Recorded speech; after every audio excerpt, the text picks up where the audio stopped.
Un saludo en el nombre del Señor Jesucristo para cada uno de ustedes, desde aquí, desde mi hogar, mi dulce hogar. Un abrazo fraternal, aunque virtual, pero real, de mi parte y de mi familia para cada uno de ustedes. Y con un gran gozo de compartir la palabra de Dios en esta ocasión, con un tema de sumo interés, que es las etapas del desarrollo cristiano. Es un estudio bíblico, la segunda parte que compartimos en el mes de febrero, hace ya 2 meses, y que hemos decidido compartir la segunda parte en esta ocasión. Y antes de iniciar, quisiera que me acompañaran a orar, por favor. Nuestro amado y Padre Dios, te damos gloria y te damos honra por esta maravillosa oportunidad que tú nos concedes de hablar de tu palabra viva y eficaz. Queremos que tu pueblo sea bendecido, edificado, y que tú me uses con gracia y con poder para que todos podamos, Señor, acercarnos más a ti, crecer en la gracia y en el conocimiento de tu Hijo, nuestro Señor Jesucristo. Te damos las gracias y estamos en tus manos, en el nombre de Jesús. Amén. Pues hermanos y hermanas, hace ya 2 meses tuvimos la oportunidad de presentar en la primera parte de este estudio bíblico las etapas del desarrollo cristiano, las etapas del desarrollo cristiano. Y este estudio, en 2 partes, es parte de una serie de estudios bíblicos que se han estado dando en la congregación que pretenden ayudarnos a fortalecernos espiritualmente para poder predicar la palabra viva y eficaz. Y ustedes van a ver más en el camino la razón de este estudio bíblico que vamos a compartir. Quisiéramos agradecerle al Señor el trabajo de la gente de multimedia, que están haciendo una obra, una labor maravillosa, y pedimos toda la bendición de Dios para cada uno de ellos. Y quisiéramos partir en esta noche leyendo la base bíblica de este estudio. En el estudio pasado, recuerden que vimos la primera parte y le enviamos por correo y por WhatsApp a cada uno de ustedes estas citas bíblicas.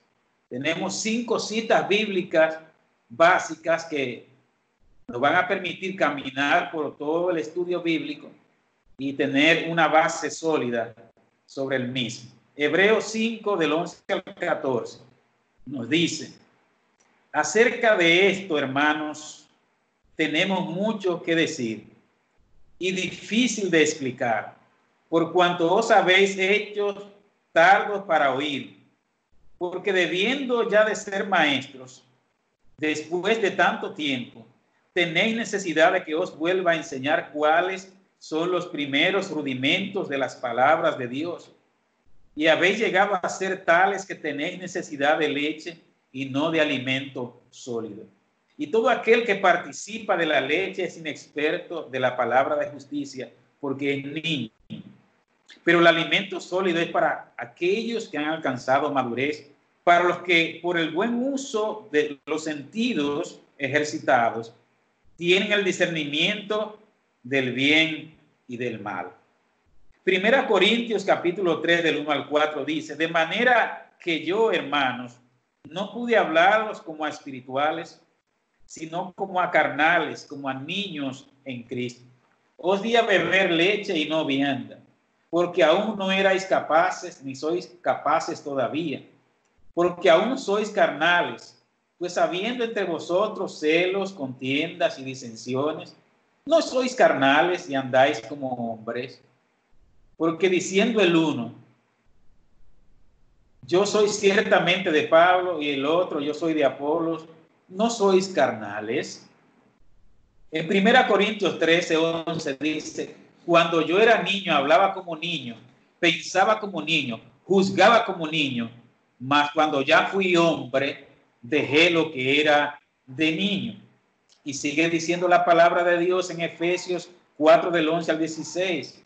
Y él mismo constituyó a unos apóstoles, a otros profetas, a otros evangelistas, a otros pastores y maestros, a fin de perfeccionar a los santos para la obra del ministerio, para la edificación del cuerpo de Cristo, hasta que todos lleguemos a la unidad de la fe y del conocimiento del Hijo de Dios, a un varón perfecto, a la medida de la estatura de la plenitud de Cristo, para que ya no seamos niños fluctuantes, llevados por doquiera de todo viento de doctrina, por estratagemas de hombres que para engañar emplean con astucia las artimañas del error, sino que siguiendo la verdad en amor, crezcamos en todo en aquel que es la cabeza, esto es Cristo, de quien todo el cuerpo, bien concertado y unido entre sí, por todas las coyunturas que se ayudan mutuamente, según la actividad propia de cada miembro,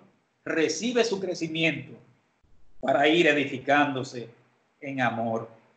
Y finalmente, hay una cita muy interesante, muy importante, que nos va a ubicar, que nos va a ayudar a determinar cuáles son las etapas del desarrollo cristiano. Primera de Juan 2, del 12 al 14.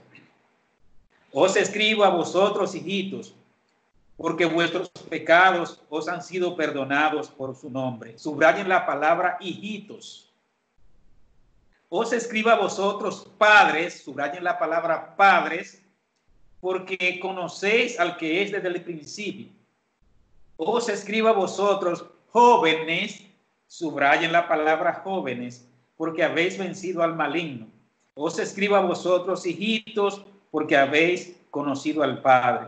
Os escribo a vosotros, padres, porque habéis conocido al que es desde el principio. Os escribo a vosotros, jóvenes, porque sois fuertes y la palabra de Dios permanece en vosotros y habéis vencido al maligno. Gloria a Dios por su palabra. Miren, hermanos y hermanas, nosotros sabemos que una de las características de los seres vivos, incluyendo a los seres humanos, es que nacen, crecen, se reproducen y mueren. Pero en el caso concreto de los seres humanos pasamos por un proceso natural de crecimiento o etapas que van desde la niñez, la adolescencia, la juventud, la adultez y la vejez. Cada una de esas etapas tiene su importancia y tiene su valor. Sí, cada una tiene su importancia y su valor. Y cada etapa tiene que ser vivida y, como decimos los dominicanos, tenemos que quemar esas etapas. Es decir, que no nos quedamos en un solo lugar, en una sola etapa. No nos quedamos, por ejemplo, niños. Vamos creciendo hasta adolescentes, vamos creciendo hasta jóvenes, luego adultos, luego etcétera, etcétera. Entonces, así mismo, hermanos, de esa misma manera, la vida cristiana tiene sus características y tiene también sus etapas. Y esas etapas, pues, van desde que nacemos de nuevo, de que comenzamos la vida cristiana y terminan cuando el Señor nos llame a su presencia, cuando terminemos en este mundo, nuestra tarea, nuestro peregrinaje. Entonces nosotros vamos progresando desde la niñez, pasamos a la juventud, pasamos a la adultez y después que somos adultos espirituales, nuestra meta sigue siendo Jesucristo, porque nuestra meta, nuestro propósito es llegar a la estatura del varón perfecto, que es nuestro Señor y Salvador Jesucristo. Esto es importante. Entonces, nosotros, los cristianos, según la palabra de Dios, pasamos por básicamente, o debemos pasar por 3 etapas, y en eso nos ayuda bastante el Primera de Juan, capítulo 2, del 12 al 14. Esas etapas son la niñez espiritual, la juventud espiritual, y la tercera es la adultez, o madurez también. Tiene madurez, claro está, la adultez, madurez, y la paternidad. La paternidad, por eso hablaba la palabra de Dios de padres espirituales. Entonces se espera que todo cristiano vaya en progreso desde la niñez hasta la juventud y de la juventud a la adultez o la paternidad espiritual. Y por eso Juan nos habla de estas tres etapas: la niñez, la juventud y la adultez espiritual. Y vamos a comenzar de inmediato a describir cada una de estas etapas,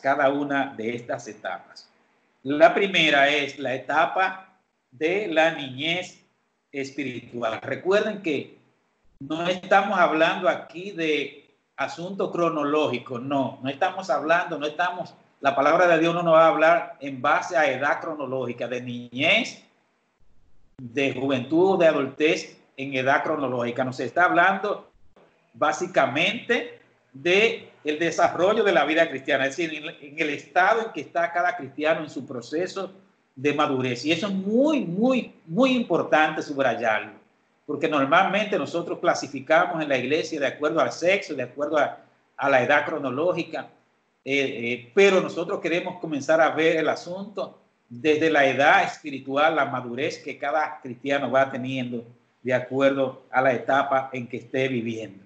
Entonces vamos a comenzar, y recuerden que estamos haciendo un resumen rápido de esta primera parte, hablando de la primera etapa, que es la etapa de la niñez espiritual. El apóstol Juan se refiere a esta etapa y habla de los niños espirituales y le dice hijitos. Usa esa frase, niños, hijitos. No es un término, ¿verdad?, diminutivo, sino un término más de cariño. Y así uno le habla a los hijos, hijitos, a los niños pequeños. Y el apóstol Juan habla de esa manera para referirse a los hermanos recién nacidos en la fe, a los que han comenzado la vida cristiana. A eso se refiere el apóstol Pablo, a los niños que han comenzado el camino cristiano, que han nacido de nuevo y comienzan la vida cristiana. Pero ¿qué ocurre, hermanos y hermanas? ¿Qué ocurre? Que no solamente son niños los nuevos creyentes, porque se acaban de convertir, sino que también pueden ser aquellos que por alguna razón u otra, después de un tiempo, se han quedado en esa etapa. Porque ustedes saben que hay seres humanos que por alguna razón u otra, pues nacen pero no crecen, porque puede haber alguna enfermedad o alguna situación que esté afectando a esa persona. Así puede ser también en la vida cristiana, en el desarrollo espiritual, que la persona, aún teniendo mucho tiempo en el evangelio, se quede en la niñez, no crezca, no avance. ¿Y cuáles son las características de esta etapa? ¿Cómo se comportan los niños espirituales, que son o los nuevos creyentes o las personas que se han quedado niños espirituales? Primero, como son nacidos de nuevo, saben que sus pecados han sido perdonados, conocen al Padre, pero con un conocimiento muy elemental y una fe muy simple, es decir, conocen las cosas esenciales, pero no tienen profundidad en el conocimiento del Señor. Necesitan alimento, dirección, necesitan acompañamiento. Eso puede ser de ya una persona que esté más avanzada en la vida cristiana, como la juventud o la adultez espiritual. Así que, como le decía, estos hermanos, necesitan alimento, dirección, acompañamiento, ya sea de un joven o adulto espiritual, para poder seguir avanzando en su vida cristiana y puedan pasar a la otra etapa. Pero hay otras características que, según la palabra que hemos leído, tienen estos hermanos de esta etapa. Fíjense que esta etapa es muy importante. Todos comenzamos por ahí.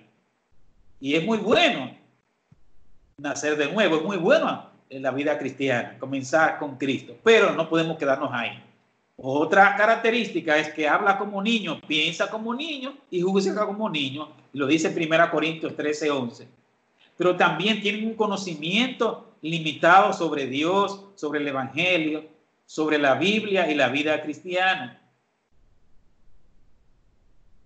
Pero además también de esto, son personas que no tienen la experiencia y son tardos para entender y asimilar conocimientos y experiencias profundas, porque no tienen los sentidos espirituales ejercitados. Esto lo dice en Hebreos 5:14.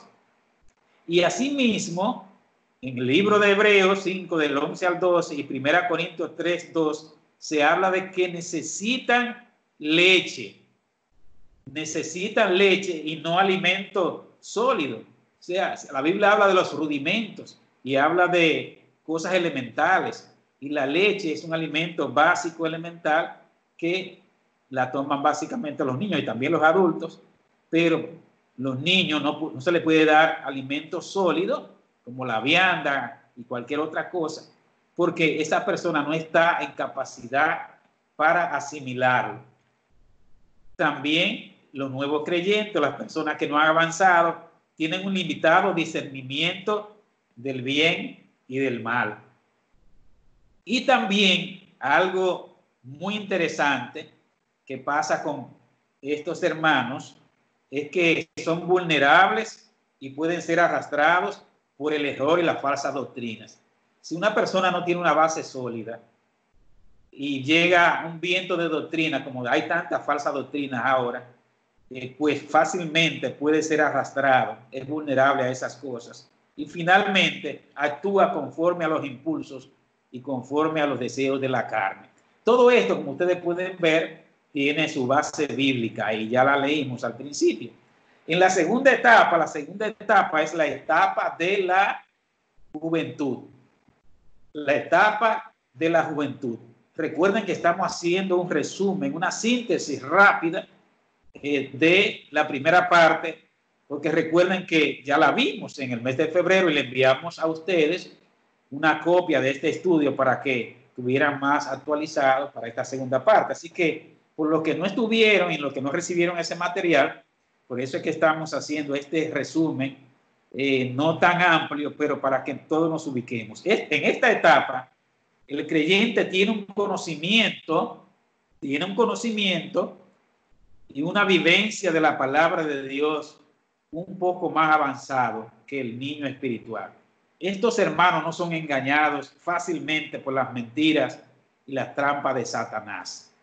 Estos hermanos ya podemos decir que han vencido al maligno. Tienen las herramientas para enfrentarse al maligno y vencerlo en el nombre de Jesús. Pero añadimos en esta exposición, en esta síntesis, otras características que me di cuenta que son importantes resaltar sobre la etapa de la juventud espiritual. Y es que ya estos hermanos tienen una vida devocional más definida. O sea, tienen cierta estabilidad en su vida devocional. Anhelan y cultivan una relación más estrecha con Dios. Tienen un sentido de pertenencia y de vida de iglesia. Están en proceso de descubrir sus dones y capacidades para el servicio. Y tienen destreza para la batalla. Están en proceso de crecimiento y están preparados o se están preparando en cierta medida para asistir y acompañar a los hermanos que están en la primera etapa, así a los hermanos nuevos, aquellos que se han quedado un poco rezagados en la primera etapa. Entonces, la tercera etapa es la etapa de la adultez, que es la que el apóstol Juan le llama a los padres, o la paternidad, la etapa de la paternidad espiritual. Muy interesante esto, hermanos. Esto puede ser, y de hecho lo es, muy novedoso, muy nuevo, y quizás en algún momento controversial para muchos, pero es lo que la palabra de Dios nos está enseñando. A mí mismo, para mí mismo ha sido una revelación, esto ha sido algo extraordinario entender esto. Estos hermanos de la tercera etapa son creyentes ya maduros espiritualmente por medio de su carácter, por medio del conocimiento, el entrenamiento y la vivencia de la palabra de Dios. Hermanos maduros espiritualmente por medio de su carácter, el conocimiento, el entrenamiento y la vivencia en la palabra de Dios. También ya estos hermanos, a los hermanos que son padres espirituales, se les puede dar alimento sólido, tienen un conocimiento más profundo, se les pueden dar responsabilidades más fuertes, más desafiantes, porque están preparados para ello. Ellos pueden, como diría Jesús, bogar mar adentro, meterse a lo profundo de las aguas y no se ahogan porque están entrenados, están preparados para ello. Ellos, este grupo, estos hermanos han fortalecido su relación, oiga bien, su relación y su compromiso con Cristo. Nosotros hablamos mucho del compromiso, de que nos falta compromiso. Eso significa que nos falta crecer y avanzar. Pero el que es padre, el que ha llegado hasta esta etapa, ya tiene un compromiso muy profundo con el Señor. Ha aprendido también a negarse a sí mismo, tomar su cruz y seguirle. Como dice Jesús, el que quiera seguir en pos de mí, niéguese a sí mismo, tome su cruz y sígame. En otras palabras, un creyente maduro, un padre espiritual, es una persona que es un verdadero discípulo. Estos hermanos pueden ejercer el papel de padres espirituales, de mentores. Un mentor es una persona que puede acompañar a otra persona en su crecimiento, en su desarrollo espiritual. Y son discípulos que pueden discipular a otros y acompañar a un hermano de la primera y la segunda etapa, es decir, de niños y jóvenes. Interesante esto, muy interesante. Y oigan esto, hermanos, para concluir esta primera parte. Estos hermanos tienen el perfil y están preparados para asumir el liderazgo, pero no solamente el liderazgo en cualquier nivel. Sí, lo pueden hacer, de hecho, pero pueden ejercer el ministerio en diversas áreas, como ser pastores, evangelistas, misioneros, sembradores de iglesias, maestros, etc. ¿Qué queremos decir con esto, hermanos? Que para una persona ejercer esos ministerios tiene que tener una madurez espiritual, tiene que haber avanzado, tiene que haber crecido lo suficiente, pasar de la etapa de la niñez, juventud, hasta llegar a la etapa de la paternidad. Ahora bien, hermanos, fíjense que estamos hablando de 3 etapas. Estas etapas no son cerradas, es decir, que puede haber un hermano que esté entre la niñez y la juventud, o entre la juventud y la paternidad. Es decir, que hay personas que están progresando. No se salta de un día para otro de la niñez a la juventud, de la juventud a la paternidad, sino que la persona, si quiere crecer y si va creciendo, va pasando, se va procesando hasta ir llegando a una etapa, hasta que llega a la etapa ideal, que es la paternidad, y de ahí sigue creciendo hasta ser como Cristo. Esa debe ser nuestra meta, nuestro desafío.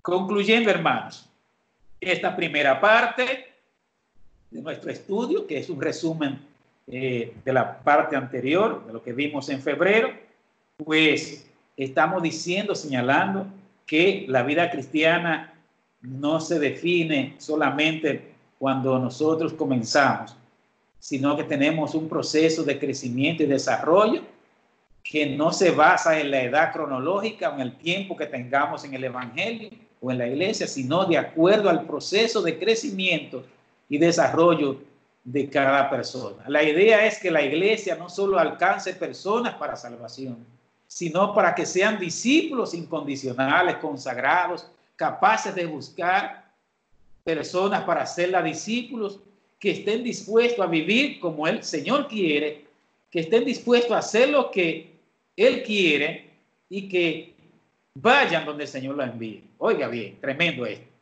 Entonces, el papel de cada uno de los hermanos de la iglesia y del liderazgo, de los pastores y de los líderes, es descubrir en qué etapa está cada persona, cada creyente, y a partir de ahí establecer un plan para cada uno de los grupos, que es lo que vamos a ver ahora en esta segunda parte.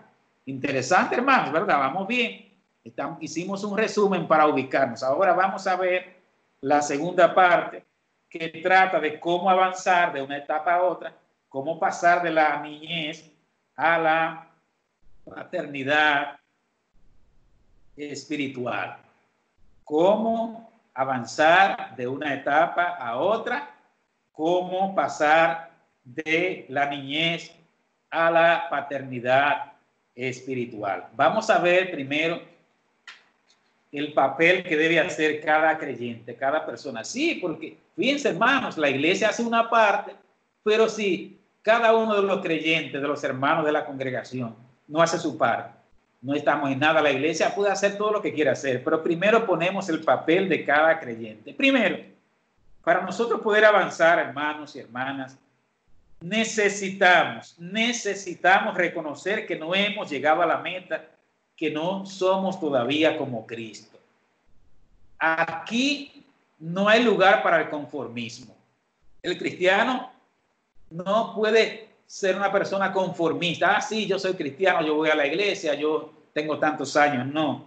Nosotros tenemos que reconocer siempre que nos falta. El apóstol Pablo nos ayuda a entender esto cuando dice: hermanos, yo mismo no pretendo haberlo ya alcanzado, pero una cosa hago: me olvido de lo que queda atrás, hasta de los logros personales, de las cosas que he hecho para el Señor. Me olvido de lo que queda atrás y prosigo a lo que está delante, prosigo a la meta, al premio del supremo llamamiento de Dios en Cristo Jesús. Entonces, lo primero es reconocer que no hemos llegado a la meta, que no hemos llegado a ser como Cristo.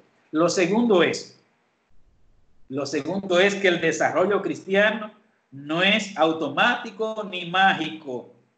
No es un asunto que surge así de la noche a la mañana por un buen deseo que me amaneció en el día de hoy. No.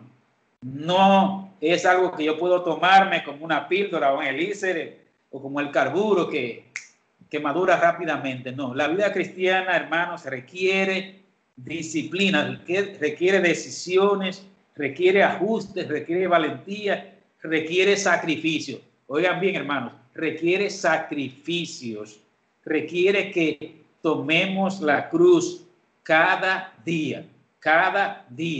Y ese es el precio que muchos no quieren pagar. Por eso quizás no avanzan de una etapa a otra.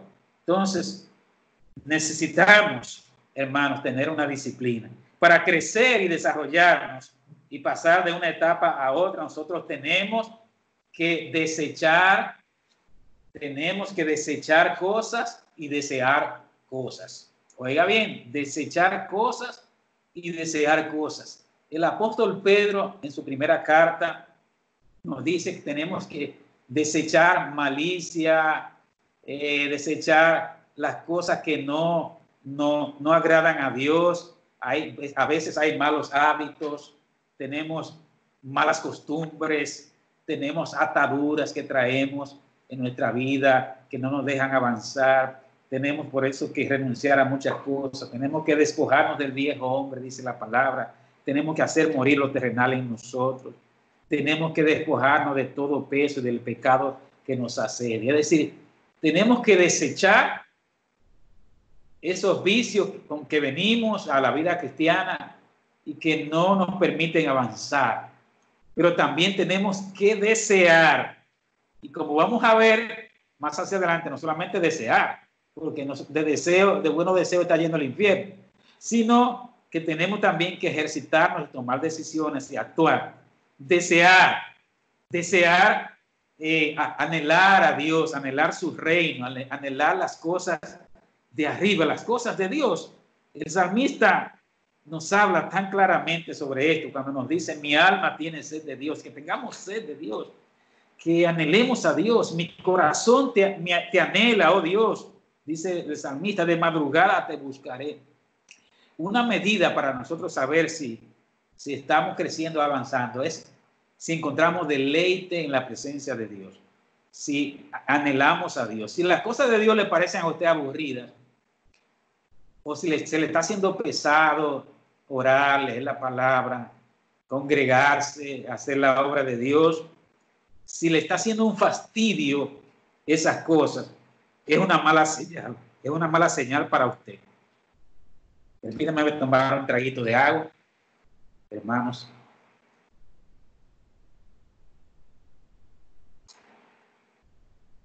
Amén. Es una mala señal, así que alerta. Se prende un bombillo amarillo o rojo si nosotros no deseamos a Dios, si nosotros no anhelamos su reino, si no anhelamos las cosas de arriba.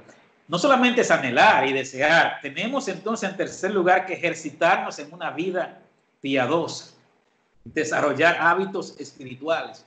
Le decía Pablo a Timoteo, desecha las fábulas profanas y de viejas, ejercítate para la piedad. Una vida piadosa, hermanos, desarrolla hábitos espirituales como una vida devocional, de oración, de estudio de la palabra, de ayuno. Tiene que ejercitarse en una vida de congregación, en el compañerismo cristiano, en todas esas cosas. Y la palabra de Dios nos habla abundantemente de esto. Y también otra cosa importante que debe hacer cada creyente, cada cristiano, es darse cuenta, reconocer cuáles son las áreas vulnerables, las debilidades que cada uno tiene. Eso es muy importante, las debilidades que cada uno tiene. Decía el salmista David, Señor, escudriña mi corazón y ve si en mí hay un camino torcido y revélame. Nosotros todos tenemos algunas áreas oscuras que debemos trabajar. Hay algunas que no, algunas veces no las queremos reconocer y tiene que el Espíritu Santo hablarnos. Tenemos que pedirle a Dios que nos revele esos pecados ocultos, esas cosas que nosotros no vemos. Y a veces pedirle a otros que nos digan, mira, ¿qué tú ves en mí? ¿Qué tú ves que no agrada a Dios? Que alguna área que yo necesite mejorar en mi vida, algo que tenga que dejar, algo que tenga que cambiar. Tenemos que aprender a ser evaluados y pedirle a otros que nos evalúen. Si se asombran por lo que les voy a decir, es interesante. Si se van a asombrar, pero está en la Biblia. Jesús pidió ser evaluado por sus discípulos y por él. Se sometió al escrutinio. Ahora él estaba seguro quién era él. Gloria a Dios por eso. Cuando le preguntó a sus discípulos, dígame, ¿quién dice la gente que soy yo? Y la gente dio respuesta y se aproximó, aunque no dio totalmente en el clavo. Quien dio en el clavo fue Pedro, cuando dijo, tú eres el Cristo, el Hijo de Dios viviente. Es bueno, hermanos, que nosotros aprendamos a reconocer que tenemos debilidades y áreas vulnerables, áreas oscuras que necesitamos que el Espíritu Santo nos revele, que necesitamos trabajar con algún mentor espiritual. Ahí están esos hermanos, los pastores y los mentores espirituales que nos pueden ayudar en esas áreas vulnerables, porque esas trabas, esas cadenas, probablemente son las que nos impiden avanzar, crecer y pasar de una etapa a otra. Muy bien. Pasamos ahora al papel que debe hacer la iglesia, la congregación, a través especialmente de su liderazgo, a través de los diferentes ministerios que puedan trabajar en favor de la feligresía, de los hermanos de la congregación. Fíjense, el trabajo de la iglesia, del liderazgo, debe ser no solamente ganar personas, tener un número X, muchos miembros, no solamente eso, es bueno tener la iglesia llena, que llegue mucha gente. El trabajo nuestro es formar discípulos. Esa es la tarea de la iglesia. Formar discípulos, hacer discípulos. Esa es la gran comisión, hacer discípulos a todas las naciones. Los discípulos no nacen, los discípulos se hacen, los discípulos se forman. Y la iglesia tiene esa tarea. Tenemos ese deber, ese trabajo de hacer discípulos comprometidos, discípulos incondicionales que estén dispuestos a servir a Cristo, a vivir como Él quiere, a hacer lo que Él quiere e ir donde Él los envíe. A eso somos llamados. Por eso entonces la iglesia tiene que crear las condiciones, propiciar los medios para que cada persona pueda crecer y desarrollarse a través de un plan. Entonces, cada iglesia tiene que hacer un plan, cada congregación, cada pueblo de Dios, cada iglesia local tiene que crear las condiciones para que cada creyente pueda desarrollarse, pueda crecer y avanzar, e ir pasando de una etapa a otra. Un plan educativo de formar a cada persona para que cada persona pueda crecer y pueda desarrollar. Y eso es muy interesante, hermano, porque normalmente las iglesias le enseñamos todo a todos. Y lo que nosotros estamos descubriendo y vamos a plantear ahora al final es que la iglesia tiene que diseñar un plan de formación, un plan educativo, para que pueda atender a cada uno de los hermanos en su etapa, donde está ubicado, en el nivel espiritual en que está. Porque a veces tratamos a todo el mundo igual, de manera que pensamos que todo el mundo quizás está en el mismo nivel espiritual, y eso trae sus dificultades. Cuando nosotros no tomamos en cuenta a la persona en cada etapa, eso trae sus consecuencias.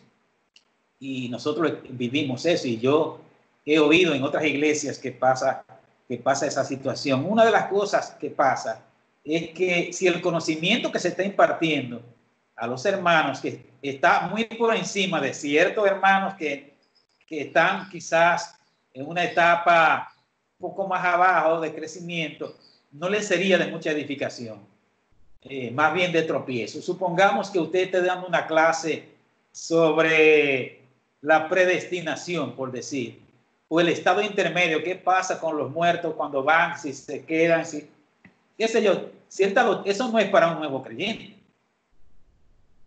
Eso debe ser ya un tema de discusión para otro nivel, qué sé yo, juventud, otra etapa, por decir. Entonces, hay temas que pueden ser muy controversiales para algunos hermanos, y tienen que quemar esas etapas y darle una formación a esos hermanos de acuerdo al conocimiento. Ahora bien, si el conocimiento que se está impartiendo, porque no se toma en cuenta el nivel en que están los hermanos, es muy elemental, lo que se le está dando a todo el mundo es muy básico o muy elemental, y hay hermanos que ya han avanzado lo suficiente, entonces ese conocimiento, esa formación que se está dando, no lo va a edificar o no le va a interesar mucho. ¿Y qué va a hacer? Va a buscar en otra fuente, quizás fuera de la iglesia, quizás doctrinalmente no adecuada, buscará en otra iglesia, en otras fuentes.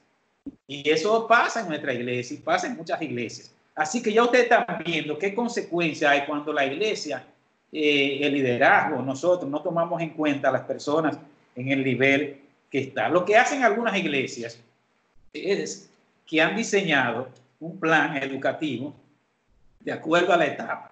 Por ejemplo, Rick Warren, conocemos bien a Rick Warren, que ha escrito mucho sobre iglesia con propósito, vida con propósito en su iglesia, y en su libro Iglesia con propósito, ellos han diseñado un proceso de desarrollo de la vida. Aquí, como ustedes pueden ver en esta gráfica, en este diagrama, quizás no sé si se puede ver bien, pero se lo puedo explicar brevemente, es que tienen la iglesia dividida por grupos, de acuerdo a cómo las personas van llegando. Por ejemplo, hay una clase, que es la clase que ellos le llaman clase 101, que es una clase de aspirante a miembro de la membresía, que se le llama en clase 101. Después la persona va a una clase, que es la segunda clase, que es la clase 201, que es para que la persona vaya avanzando, creciendo hacia la madurez espiritual, ¿verdad? Esa es la segunda etapa. Después entonces va a una tercera etapa, que es comprometido con el ministerio, que es la clase 301, que ahí la persona se va involucrando en el ministerio. En cada una de esas etapas, de esas clases, de esos grupos, la persona tiene que hacer un pacto, por ejemplo. Tiene que hacer de que se va a comprometer a actuar en consecuencia de acuerdo al nivel de cada uno de esos grupos. Y la última parte, el último grupo, el último nivel es la clase 401, que se llama Descubriendo mi misión en la vida. Ya eso es hermanos que quieren ejercer el ministerio a ciertos niveles, que son parte del liderazgo de la iglesia, del pastorado, de las misiones, etc. En el libro que se llama La transformación de la iglesia, tenemos también una manera de cómo el autor plantea de lo que se debe hacer en la congregación con cada una de las etapas. Aquí está, aquí lo tenemos. Ellos le llaman en su libro inducción, que es cuando la persona se evangeliza, se invita a aceptar a Cristo y a ser parte de la iglesia. Y después, la primera etapa incluye el punto 1 y 2, que incluye la inducción, que evangelizar e invitar a otros a ser parte de la iglesia. Ya la segunda es La segunda etapa, o parte de la primera etapa, perdón, tiene que ver con la identificación. Que esa persona se identifique como cristiano y como miembro de la iglesia. Después viene una etapa, una parte, que el autor le llama la iniciación. La persona ya muestra interés en discipular y servir a otros, y una etapa de involucramiento, que ya la persona está involucrado en la vida de la iglesia y está sirviendo a otros. Ese es el punto 3 y 4. Y finalmente, el cristiano o el discípulo incondicional que está hábil, preparado para ser pastor, misionero, un ciudadano responsable. Cualquiera diría, bueno, y los demás no pueden ser ciudadanos responsables, pero se entiende que un cristiano incondicional, un discípulo incondicional, tiene que tener esta característica de ser un ciudadano responsable, pero está capacitado para asumir diferentes ministerios ya en la etapa de la adultez espiritual. Estos son los ejemplos que he traído. Ahora bien, nosotros, y eso es lo que quiero traer en esta ocasión, tenemos ya montado una propuesta, una estructura para poder, o antes que eso, déjenme decirle, antes que decirle lo que nosotros queremos hacer en la congregación, el autor del libro, La transformación de la iglesia, nos detalla algunas de las cosas que él entiende que se debe hacer en cada etapa. En primer lugar, se debe diseñar un programa en la niñez espiritual. En la niñez espiritual hay un programa que nutra al creyente en los primeros pasos en su caminar cristiano. Un programa que ayuda al creyente en sus primeros pasos en su caminar cristiano por medio del ejercicio de las disciplinas espirituales y moverlos a la membresía de la iglesia. Esa es la propuesta que nos hace el autor. Y pensando en esto, aquí en el caso nuestro pueden entrar las lecciones de seguimiento a nuevos creyentes y la clase para aspirantes a miembros. Es decir, la persona llega a la iglesia y se diseña un programa inmediato, como lo hacemos nosotros, de seguimiento a nuevos creyentes, y luego la clase para aspirantes a miembros. ¿Ok? La segunda etapa, es la etapa de la juventud. Seguimos. Se diseña un programa de discipulado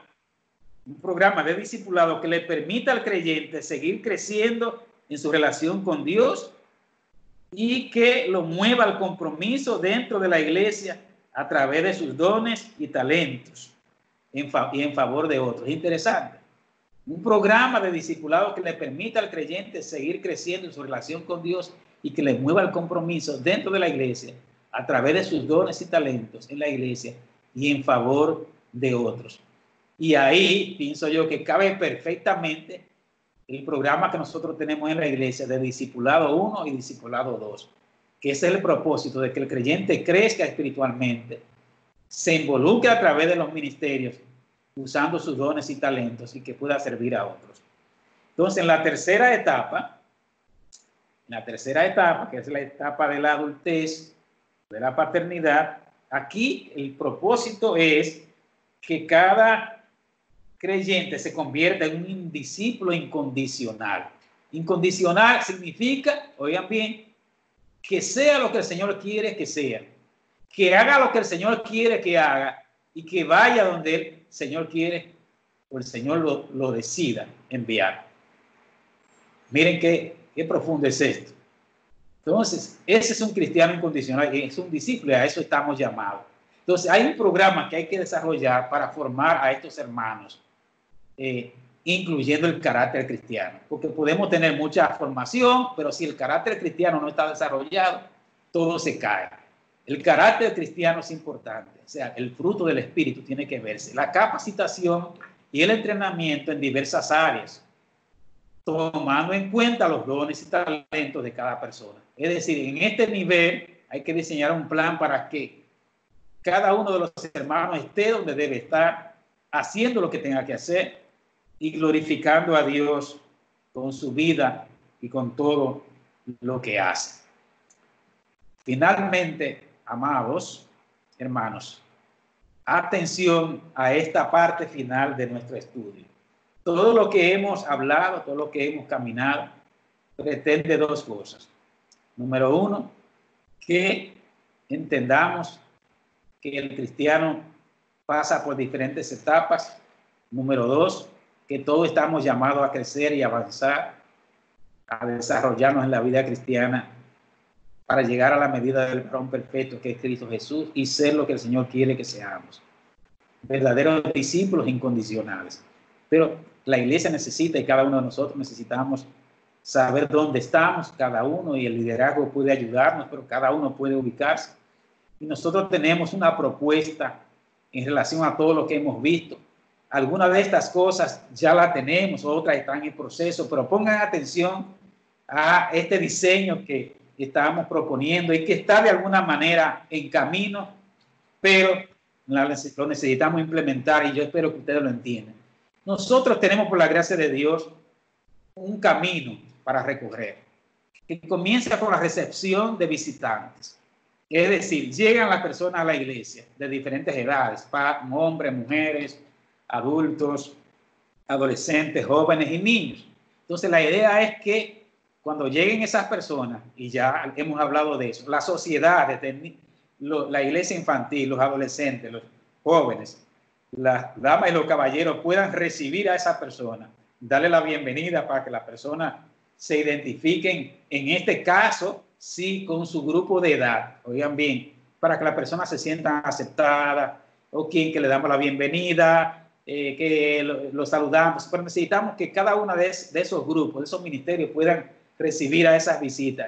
De eso hemos hablado, pero estamos fallando, tenemos que darle curso a esto. En segundo lugar, cuando las personas ya están visitando la iglesia por un tiempo, entonces tenemos diseñado un ministerio de seguimiento a los visitantes para que esos visitantes se sientan cómodos y se sientan atendidos, se sientan integrados en la feligresía de la iglesia, aunque no han hecho su decisión por Cristo. Para también orar por ellos, orar con ellos, y que ese equipo de seguimiento a visitantes pueda servir también como un instrumento de evangelización para esas personas que van llegando a la iglesia. Déjenme decirle que ese equipo está en embrión, está comenzando a dar sus primeros pasos en la iglesia. Ya luego podemos explicarle. Cuando la persona hace profesión de fe, entonces es llevada a la oficina pastoral para ser orientada por uno de los consejeros. Ese ministerio de los consejeros lo teníamos antes, pero por alguna razón u otra lo dejamos de hacer. ¿Qué hacen esos consejeros? Esos hermanos que van con esas personas que han hecho profesión de fe a la oficina pastoral. Le dan la bienvenida, los saludan, le dicen el paso que han dado, los felicitan. Y también eso sirve para determinar si una persona realmente ha hecho su decisión por Cristo, si la persona se ha convertido de verdad. Porque a veces hay personas que lo hacen emocionalmente, hay personas que dicen, no, yo no acepté a Cristo, yo lo que hice fui para que oraran por mí, etcétera, etcétera. Entonces, hermanos, este ministerio de los consejeros es muy importante porque ahí se afina realmente si la persona hizo su decisión o no hizo su decisión.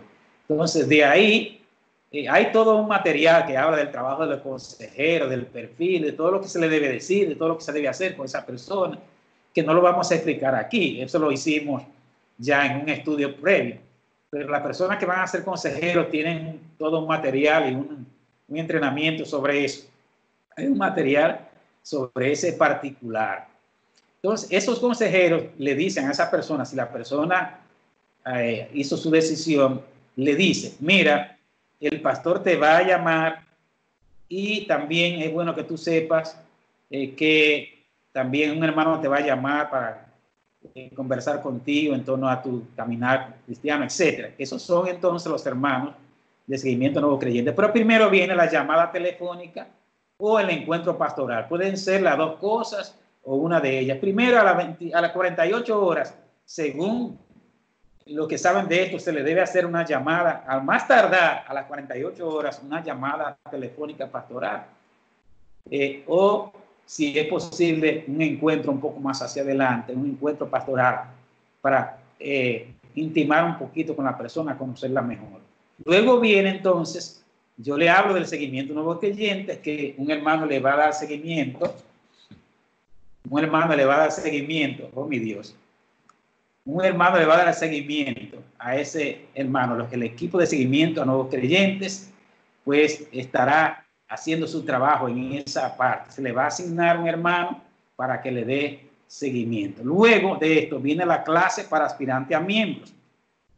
La clase para aspirante a miembros, que debe concluir con el bautismo. Hay personas que se bautizan, otros no, precisamente porque lo que no se bautiza es porque no han entendido muchas cosas de la vida cristiana o tienen confusiones, y tratamos de aclarar. Cuando la persona se bautiza, que entra a la membresía de la iglesia, entonces debe pasar al otro paso, haga la redundancia, que es el discipulado 1 y 2. El discipulado 1 y 2, que bien lo conocemos. Hay muchos hermanos que no lo han tomado y hay planes de volverlo a retomar para que los que no lo han tomado anteriormente y las personas que han llegado a la iglesia pues lo hagan ahora cuando comencemos este plan. Y luego viene un discipulado avanzado, especialmente que estamos diseñando para servidores, es decir, para personas que están en el ministerio, desarrollando el ministerio, que siempre necesitan ser alimentados, ser capacitados, ser entrenados para poder servir mejor al Señor. Y la gran noticia, que ya muchos la conocen, nosotros estamos en el embrión y ya dando algunos pasos para una escuela de formación, una escuela de capacitación y formación, que estamos dando algunos pasos desde hace ya casi 2 años, y haciendo pininos, tomando cursos, dando cursos y recibiendo cursos de parte del seminario de la Iglesia Nacional, y también diseñando temas para nuestra iglesia local. Esa es la propuesta que tenemos, hermanos. Yo sé que esto va a necesitar más diálogo, más aclaraciones, reuniones de la Junta, y la idea es el planteamiento hoy, y esto va a necesitar ser un poquito procesado, aunque muchas de estas cosas las estamos haciendo, están ya en proceso. Es bueno que a la luz de todo lo que hemos visto, esto nos va a ayudar sobremanera. Es un anhelo, un sueño que tenemos de que podamos implementar esto, y vamos a ver un antes y un después en el nombre de Jesús.